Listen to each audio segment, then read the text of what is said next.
Buenas noches. ¿Qué seudónimo quieres que utilicemos al principio de la conversación? Membrillo. Membrillo.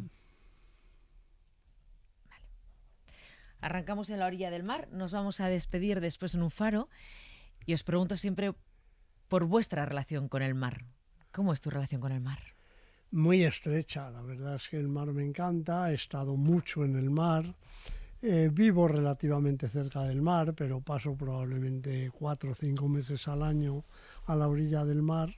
Y luego, por otra parte, pues he trabajado también y he hecho excursiones, hemos hecho kayak en el mar de Noruega y en el Golfo Mar de Cortés en Baja California, entonces soy bastante marinero. Cuando en verano ibais, no sé si en el escarabajo negro de tu padre, de Sédano a la playa de Suances, ¿Sí? ¿esos viajes cómo eran? Era verde el escarabajo, te Era corrijo verde. un poco, era verde, sí. Bueno, pues íbamos como se iba entonces, que ahora no se concibe mucho, los dos adultos y detrás 4 o 5 niños, apiñados y sin sillitas y sin nada. Y cuando llegábamos a los puertos de la cordillera, de la montaña, pues mareándonos y parando, pero se nos hacía muy divertido, muy atractivo, ¿no? Íbamos con mucha ilusión a Suances.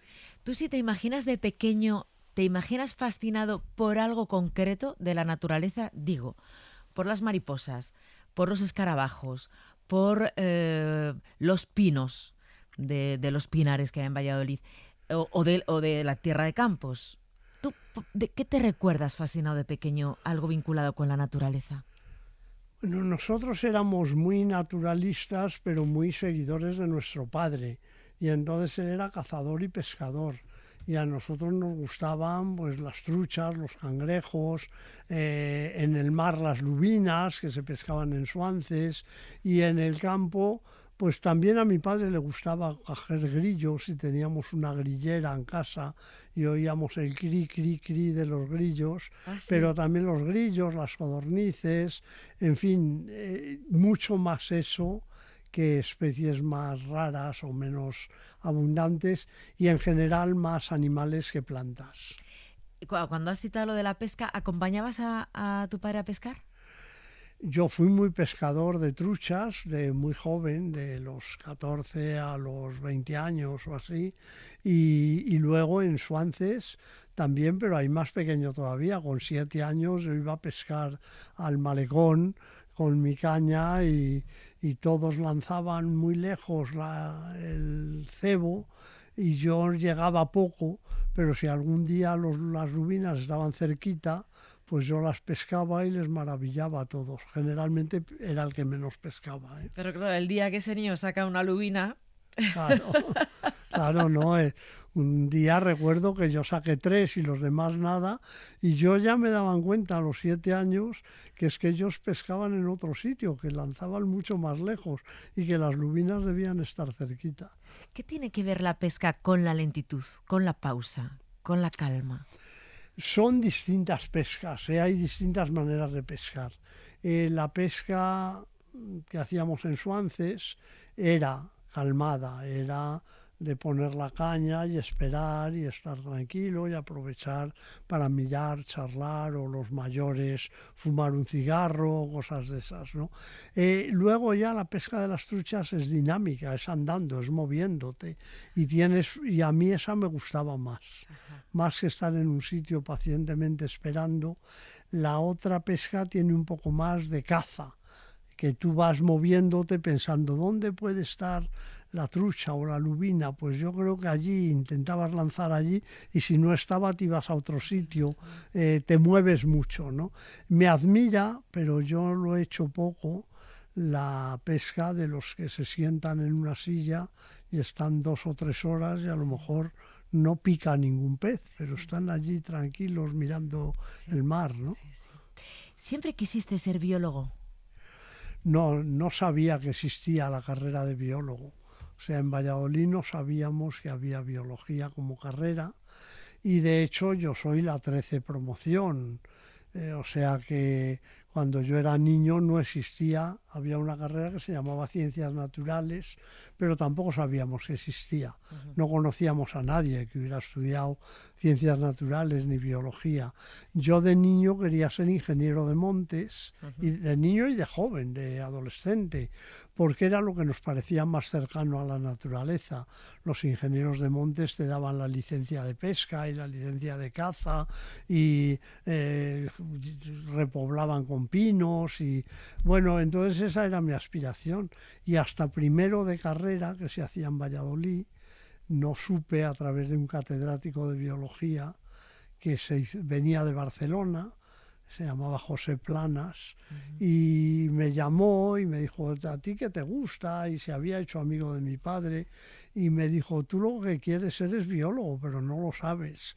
Y él fue el que me convenció. Sí, sí, siempre has O hablado sea de que este ya profesor como alguien que te marca a los en tu vida. 17 Sí. años ya fue eso, antes no lo había pensado nunca. Te voy a poner un sonido que yo sé que te va a llevar a alguien con quien tuviste mucha relación y ahora me cuentas.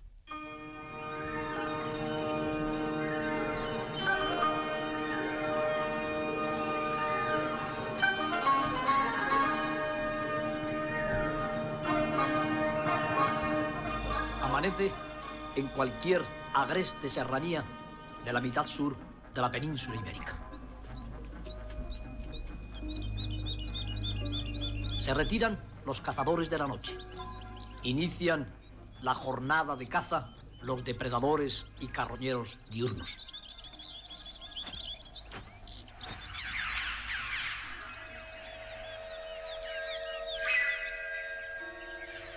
Y entre ellos, el más hermoso de nuestros mamíferos de presa, el lince. Podríamos llamarle la última fiera de España.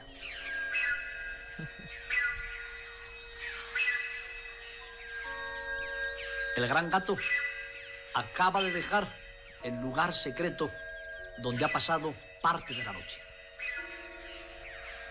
Desciende siguiendo su campeo hacia la umbría, donde tratará de dar alcance a sus presas más frecuentes, los conejos. ¿Qué le enseñó Félix Rodríguez de la Fuente a Miguel Delibes de Castro? ¿Qué te enseñó Félix Rodríguez de la Fuente? ¿O qué aprendiste con él? ¿O qué relación tuvisteis? Tuvimos mucha relación porque trabajamos 3 años juntos para hacer la enciclopedia Salvat de la fauna. Que yo la tenía. Salvat Sí. había alquilado un chalet en el barrio del Viso, que también le servía en la parte de abajo de oficina, de distribución y de más comercial, pero la parte de arriba del chalet era solo para los que hacíamos fauna, y ahí íbamos a diario y Félix iba muchos días, siempre que no estaba de viaje. Y entonces establecimos muy buena relación, yo creo que nos teníamos mucho aprecio mutuo, pero particularmente a mí me enseñó cómo contar las cosas. O sea que al principio me corregía mucho y luego lo acabé haciendo bien, pero él tenía su técnica de no solo esa facilidad de expresión y de esa entonación tan característica, sino también decía hay que empezar pues un poco como Alfred Hitchcock, ¿no? Presentando como un problema, una intriga, aunque sea muy pequeñita, y luego ir dejando pistas, pero hasta el final no hay que resolverlas para intentar captar la atención y cosas de estas. Ah, qué ¿no? bueno, claro, Y esto, claro. Sí, sí. pues lo aprendí con él y luego estuve 3 años escribiendo fascículos de animales, con lo cual pues me solté mucho a escribir, Claro. ¿no? Es un poco la traducción del lenguaje académico a un lenguaje popular, a que la gente lo entienda, a que lo entienda como las historias que tienen que ver con nosotros. Sí, en mi caso fue un poco al revés, porque yo no era científico, yo no era nada académico.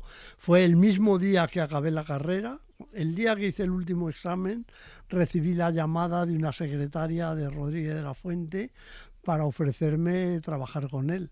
Y pensé que era una broma, porque claro, esa coincidencia cuando acabas la carrera que dices, ¿y ahora qué hago? ¿No? Y bueno, yo era pues una persona sin preparación ni académica ni de comunicación. Y él me enseñó más la manera de comunicar a la gente normal, ¿no? Y luego eso me fue muy útil también en la vida académica, porque en la vida académica también hay que convencer de tus argumentos a los que te leen. Y esto, si lo cuentas bien, es más eficaz que si lo haces mal, ¿no? ¿Por qué Miguel Delibes de Castro se ha puesto Membrillo de seudónimo? Bueno, cuando me has dicho que había que poner un seudónimo, he pensado, a ver, un nombre de Doñana. Y supongo que porque mi hermana Camino, hace poco tiempo, unas horas, me ha regalado una fuente con membrillo que ha hecho en su casa, pues me he acordado del Lucio del Membrillo. Se me hace la boca agua.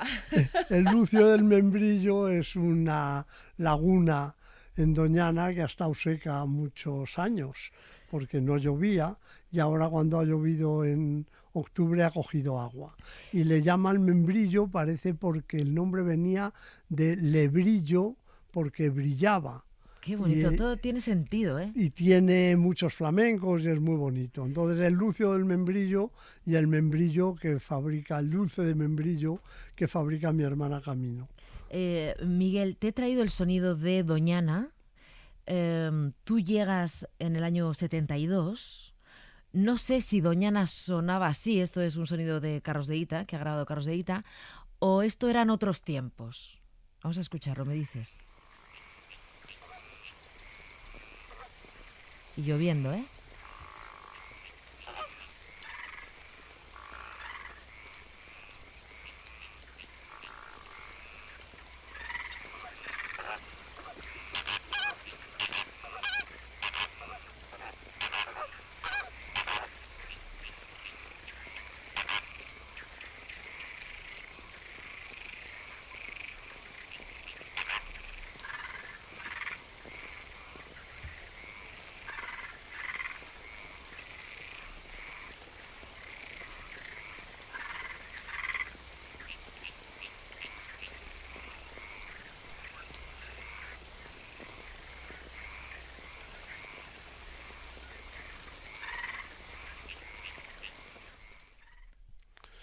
A mí me gustan mucho los paisajes sonoros de Carlos de Ita porque lo oigo mucho mejor que en la realidad. Yo soy algo sordo y en la realidad no oigo tantos matices ni tantos gritos pequeñitos confundidos con otro. Y en cambio cuando me pongo como aquí a oírlo con un buen volumen y todo eso suena más bonito que la realidad. Pero bueno, lo que me preguntabas... Sí, cuando llegas a Doñana hace tantos cuando años, yo en los llegué 70. a Doñana era más o menos así, casi todos los años. Es una marisma llena de agua, llena de vida, donde están los flamencos y los ánsares y los patos y las gallaretas, vamos, las pollas de agua y las ranas, y todos haciendo ruido, y es un invierno donde está lloviendo, un otoño, un invierno, principios de primavera, de una marisma llena de agua. Eso en los últimos años no ha sido así, en los últimos ya 10 o 12 años no ha sido así, y Doñana no está en buen estado porque llueve poco, se inunda poco, se extrae agua y permite que se inunde menos, y entonces vienen muchas menos aves migratorias y es difícil oír esa algarabía de sonidos que hemos escuchado ahora, ¿no? Ahora en octubre ha llovido, te decía que el Lucio del Membrillo tiene agua y las marismas han cogido agua. Si sigue como estos días lloviendo, pues probablemente este invierno las marismas van a estar inundadas después de mucho tiempo donde solo se inundaban charquitos aislados, y ojalá vengan muchas aves y podamos oír ese espectáculo Esta otra vez, ¿no? Esa algarabía, sí, claro. sí, esta juerga. Exacto. ¿Has estado 10 años dirigiendo? ¿Cuántos años has estado dirigiendo Doñana? No, vamos a ver, yo he dirigido 8 años la Estación Biológica de Doñana, que no es Doñana, es un centro de investigación, CSIC, ¿no? que es lo que yo soy, que está en Doñana, que fue el precursor, fue el embrión, digamos, de Doñana, porque fue lo primero público que hubo allí, y que nos dedicamos a investigar.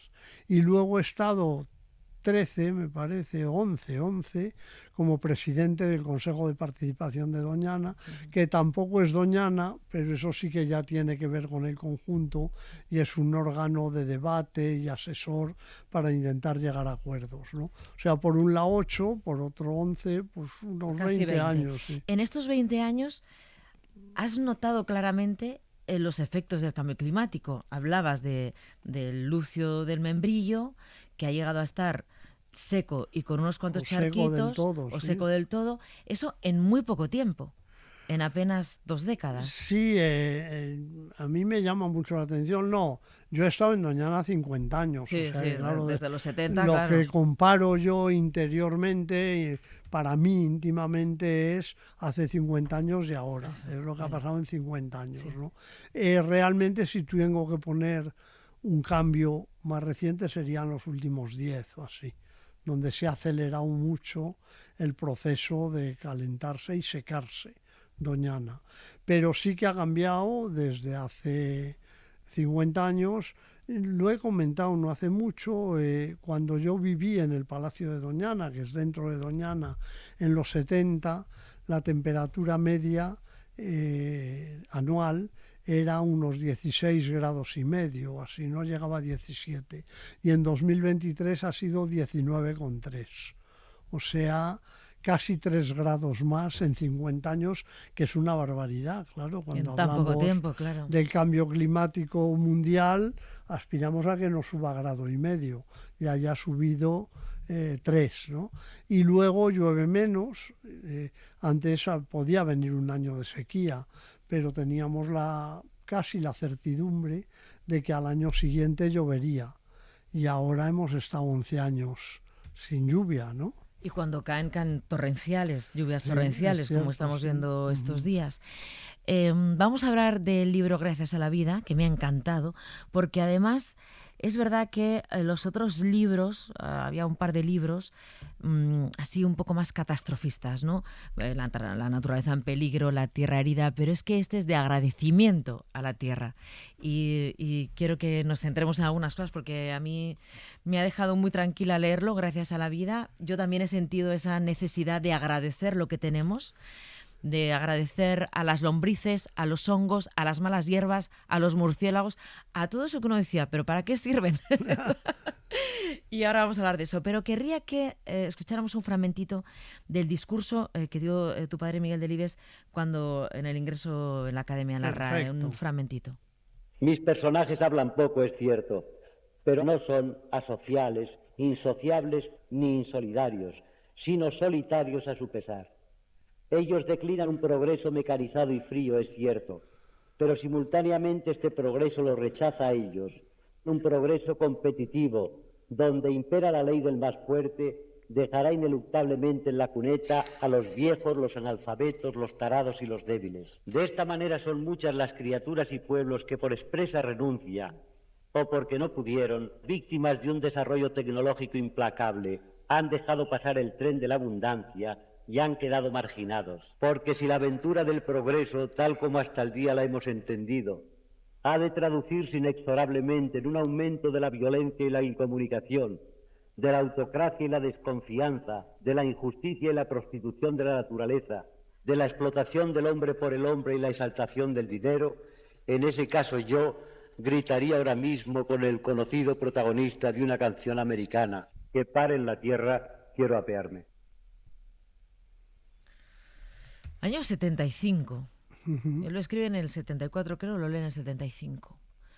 Está considerado uno de los primeros discursos ecologistas, el primero de este país, y es sorprendente lo visionario que fue Miguel Delibes en este texto, ¿no? En este discurso, en cuanto a la economía, al progreso, a los efectos que iba a tener. Es verdad.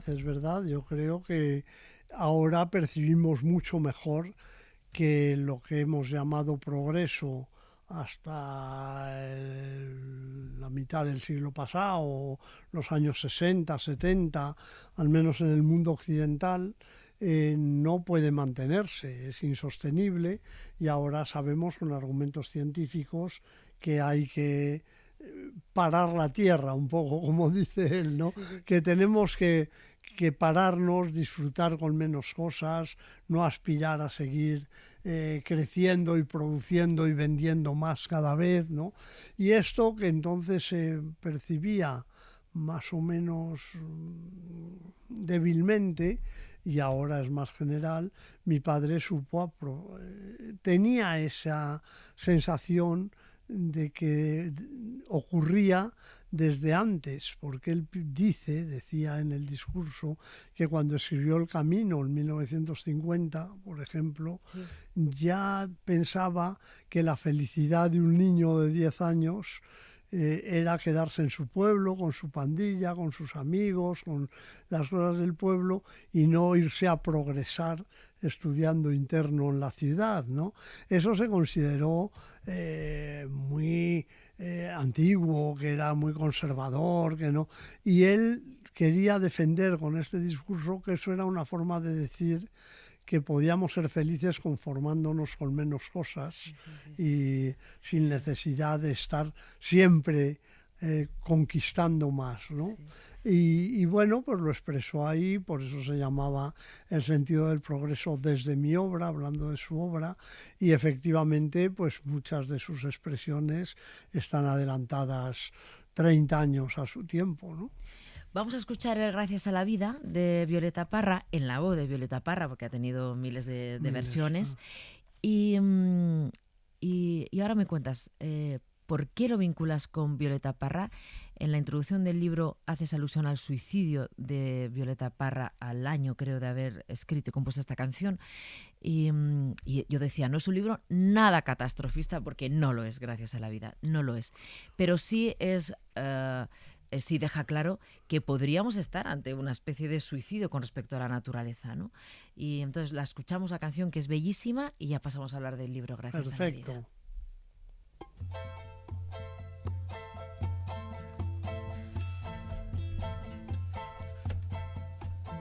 Gracias a la vida que me ha dado tanto, me dio dos luceros que cuando los abro perfecto distingo lo negro del blanco, y en el alto cielo su fondo estrellado, en las multitudes el hombre que yo amo.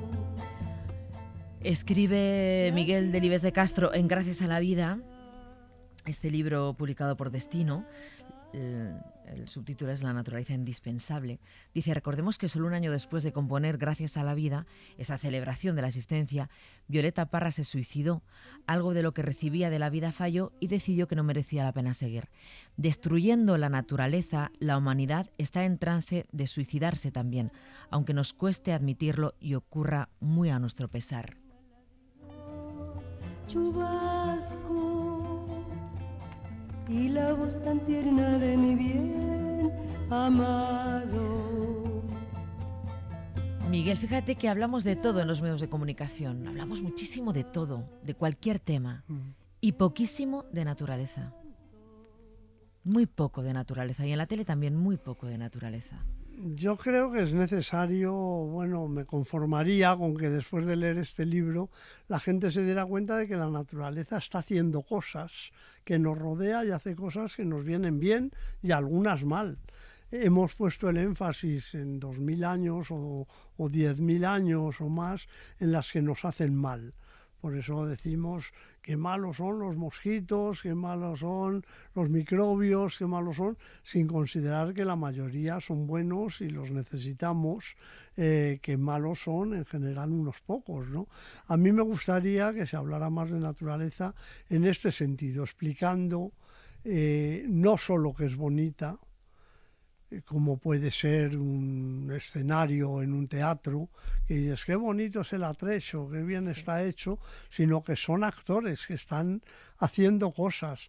Esto me lo ha dicho un lector del libro y me conmovió. Claro, claro. Digo, es que ahora voy al campo y digo, ese árbol ahora está liberando oxígeno que luego voy a respirar yo y lo veo con otros ojos. Sí. Y creo que en los medios podéis explicar también este tipo de cosas. Es que ¿no? además me ha gustado mucho que el agradecimiento, o sea, hay varios capítulos, gracias a las malas hierbas, gracias a las lombrices, gracias a los buitres, gracias a las ostras. Son esas cosas en las que no caíamos que teníamos que estar agradecidos. El papel de las lombrices, de las malas hierbas, de las ostras, de los buitres, de los murciélagos, en nuestra vida cotidiana, en que tú lo explicas muy bien al principio, claro, lógicamente, ¿no? Dices, comemos, respiramos y vivimos porque hay lombrices que hacen su labor, porque hay murciélagos que hacen su labor, Claro. porque hay buitres que hacen su labor. Claro, Claro, yo... tú ves un bosque y dices, qué maravilla, una montaña, qué maravilla, un oso, qué maravilla. Claro, una lombriz, dices, ñe. Bueno, eso es, no sé si un poco trampa, no sé si es un poco trampa de escritor, pero claro, yo sabía lo que quería contar, que obtenemos medicamentos de la naturaleza, que el suelo es fértil y nos da de comer porque está vivo, que alguien tiene que descomponer lo que cae al campo, porque si no, si dejamos que lo hagan solo los microbios, habrá más microbios malos, que son los que viven en la descomposición, ¿no? Que, no sé, pues todos ese, que alguien tiene que polinizar las cosechas. Pero eso lo tenía claro. Sí, pero espera, luego había que decir... Vamos a explicar eso. Por Sí. ejemplo, las lombrices, ¿qué hacen? O sea, fabrican el suelo. Las lombrices destruyen o se alimentan, pues por ejemplo, de hojas secas y de otros residuos que hay en el campo, en el suelo, y al alimentarse de ellas echan tierra donde ya están esas hojas descompuestas, y a eso lo atacan los hongos y las bacterias, y así consiguen liberar el abono que hace posible el crecimiento de las plantas, ¿no? La planta, cuando nosotros echamos, no sé cuál, un abono, siempre se echaba, pues decíamos, boñigas de vaca. Sí, Hay que sí, echar sí, ahí sí, en sí. un tal y cual. Sí, sí. Eso la planta no lo puede coger, no coge el resto de la vaca, de la caca de la vaca, tiene que descomponerse en el suelo y hasta convertirse en lo que llamamos nutrientes, en productos muy sencillos que son los que las raíces de la planta pueden aprovechar, ¿no? Eso lo hacen las lombrices, los ácaros, los colémbolos, los miriápodos, los bacterias, los hongos del suelo, ¿no? El descomponer todos los restos. Si no se descompusieran, estaríamos tapados por hojas muertas y por trozos de palos pero alguien está limpiando Está el campo haciendo para ese nosotros. trabajo. Vale, claro. los buitres. Los buitres me ha gustado mucho porque a mí me parecen también unas aves fascinantes, pero en el libro lo pones, tienen mala fama, ¿no? Fondos buitre. Este Claro. tipo es un buitre. Claro. No seas buitre. Como que te quedas, no, como que un animal carroñero, o sea, como lo utilizamos Efectivamente, como crítica, nunca como una Efectivamente, virtud, sí. ¿no? Y en cambio, ¿qué hacen los buitres, Miguel Bueno, Delibes? los buitres, me has preguntado por las lombrices y están un poco en esa línea, lo que pasa es que a una escala más grande de tamaños, ¿no? Los buitres consiguen que cuando se muere un ciervo, una vaca, un jabalí, desaparezca en horas, una oveja, ¿no? Si no hubiera buitres, habría que dejar que se descompusiera sola, se producirían allí muchas bacterias de las que generan toxinas, de las que son malas, de la carne podrida, que esas nos enfermarían más, tardaría mucho en descomponerse, habría mal olor en el tal, o habría, que se hizo después de la Las vacas enfermedad locas. de las vacas locas, que recoger todos esos cadáveres con unos señores, unos camiones, llevarlos a unas incineradoras, es decir, nos costarían mucho dinero. Ese papel de recoger cadáveres en el campo y incinerarlos de alguna manera lo hacen los buitres gratis, nos ahorran tener que hacerlo nosotros, ¿no? Esto que pasó con las vacas locas, que se obligó a llevar a todos los cadáveres a incinerar, ya no, o sea, esa medida ya no está. No está tal No está, cual, no. está mucho más aliviada y sí que no se puede dejar cualquier cadáver en el campo, más que si es de un animal silvestre que se muere, ¿no? Pero en lo otro, en el ganado, sí que se puede llevar a lugares donde los buitres las aprovechan y bueno, es mucho más suave la legislación, la normativa en este sentido. Y Miguel, ¿no citas a las ratas? Que Bueno, yo siempre es me que pregunto por las ratas. hay que pensar, bueno, ratas también hay muchas especies, ratas y ratones, Las ¿no? ratas es una cosa... Pero yo lo he dicho alguna vez y recientemente, no pretendo que este libro sea como de San Francisco de Asís, ¿no? Que todo haya que defenderlo porque es bueno, no. Ahí somos un mundo con 8.000 millones de personas y hay un montón de especies que se están aprovechando de nosotros, que viven en nuestras casas, en nuestras ciudades y que entonces son abundantísimas, y hay muchísimas y están tan fuera de lo que podríamos llamar, entre comillas, equilibrio ecológico como nosotros mismos. Si no hubiera 8.000 millones de personas, no había tantos miles de millones de ratas, tampoco tantos miles de millones de cucarachas, tampoco tantas gallinas, ni tantos pavos, ni tantas vacas, y todo esto más bien tiende a afectar negativamente al resto de la biodiversidad, ¿no? Entonces las ratas, aparte de que han llegado aquí de fuera, no son las ratas urbanas, me refiero, ¿no? Las de ciudad, sí. Sí, las ratas han llegado de Asia con los humanos, de alguna forma son una especie de foránea, y que crece, medra, sobrevive gracias a que nosotros le damos de comer, le damos refugio, le damos calorcito, porque viven en las alcantarillas, De las ratas solo nos gusta la novela de Delibes. Bueno, muchas gracias.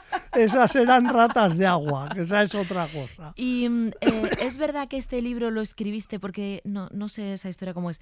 ¿Habías hablado con tu padre de escribir algo juntos? ¿Cómo es esa historia? No, la historia es que cuando hicimos juntos La Tierra Herida, que fue un libro que publicamos hace 20 años, mi padre se ponía, que era hombre muy sensible, se entristecía mucho de que se perdieran los pájaros, los peces, pero no le parecía que fuera grave. Entonces él decía que el calentamiento climático o el cambio climático, que la contaminación, que eso era muy grave para la humanidad, pero que quedarse sin pájaros era muy triste, pero no muy grave. Y yo como biólogo le decía, no, papá, es muy grave, es que si nos quedamos sin pájaros crecerán mucho las plagas de insectos y no tendremos comida, o si nos quedamos sin lombrices, o si las matamos los bichos del suelo con herbicidas, Exacto. pues el suelo pierde fertilidad y se estropea y entonces no va a haber cosechas para comer y tal. Hijo, no me convences, me decía, das buenos argumentos pero no me llego a creer esto. Y le dije, haré un libro para convencerte.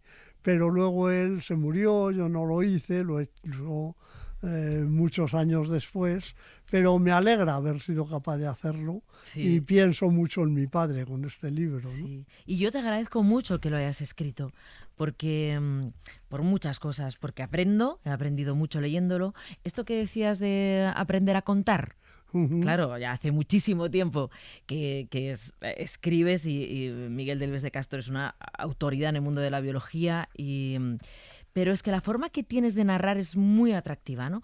Por ejemplo, leo, iba a leer una cosa con los buitres, pero pero voy a leer una cosa relacionada con los murciélagos. También mucha gente nos hemos preguntado, ¿los murciélagos para qué sirven? Pues el capítulo arranca así, ¿no? Dice, si lo piensan bien, cualquier especie puede convertirse en una plaga. Basta con que su población crezca desmesuradamente. Hablamos de microorganismos, hongos, plantas y animales. No hay excepciones.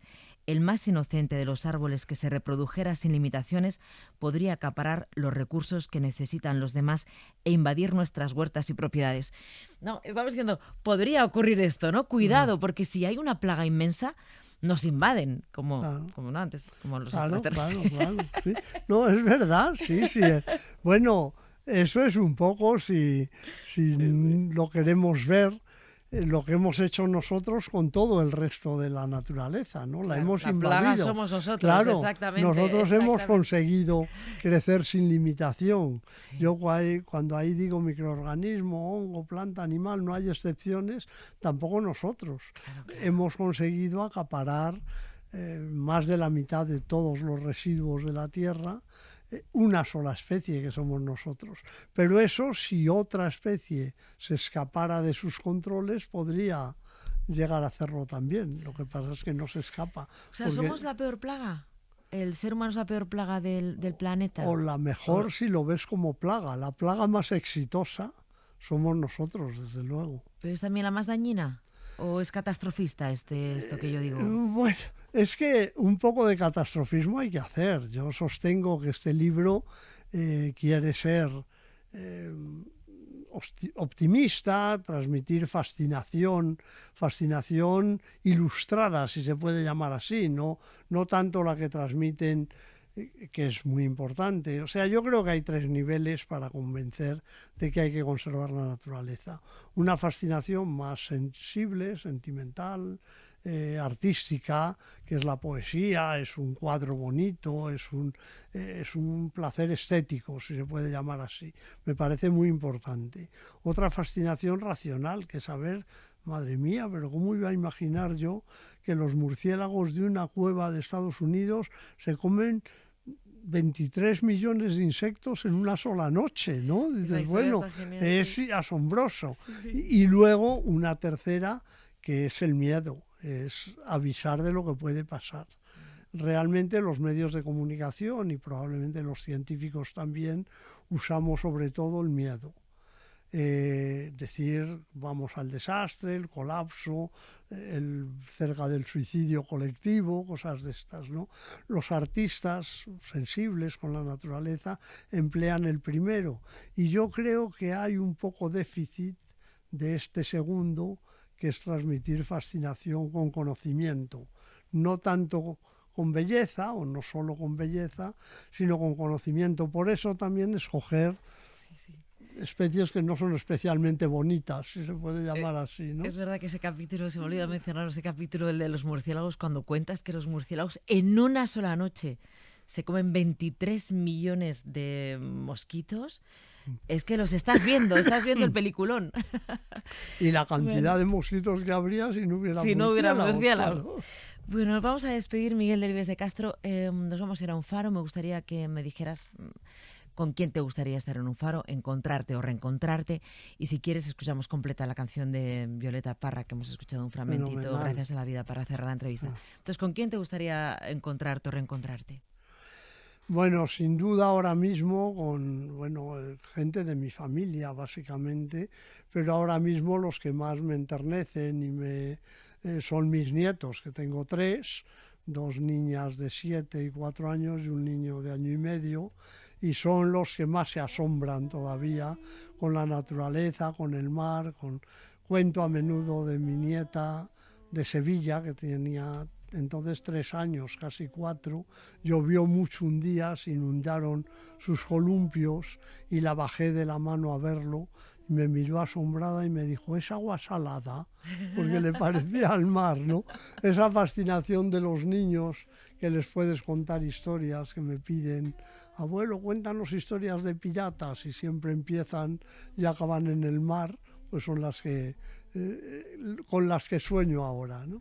Miguel Delibes de Castro, muchas gracias por haber venido. Muchísimas gracias a vosotros, ha sido un placer. Me ha dado el oído